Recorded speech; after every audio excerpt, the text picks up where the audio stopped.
تتاخد فين طيب؟ في العيادة اللي هولد فيها ولا فين؟ انا كنت بكلمكم على تطعيمات وفيتامينات اول اسبوع في الولادة، بالذات اول يوم، اللي هي الفيتامين كاف وتطعيم الكبد الوبائي ب.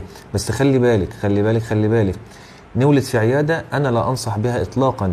نولد يا جماعة في مستشفى مجهزة فيها أوضة عمليات وفيها حضانات، ويكون في أماكن فاضية. ليه؟ بعد الشر بعد الشر بعد الشر عن كل الأطفال، في نسبة أقل من 1% إن ممكن البيبي لا قدر الله يتحجز في حضانة، يبقى ليه مكان خلاص. أحكي لكم حكاية بسرعة. كان ليا قريب واتولد، مراته ولدت في حضانة شيك قوي، وبعد كده البيبي كمان كان نازل كويس، بعد كده حالته ساءت، شاري بقى، حصل له ايه المشكله؟ انا ما كنتش اعرف، ما كنتش موجود.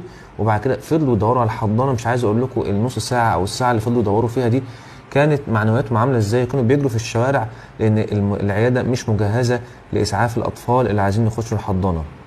نصيحتي ليكي، الفيتامين كاف كده كده بيتاخد في المستشفى، كبد وبائي بيه موجود في مكتب الصحه وممكن يكون موجود في المستشفى. الاهم من كل ده ان احنا نولد في مستشفى مجهزه وفيها حضانات.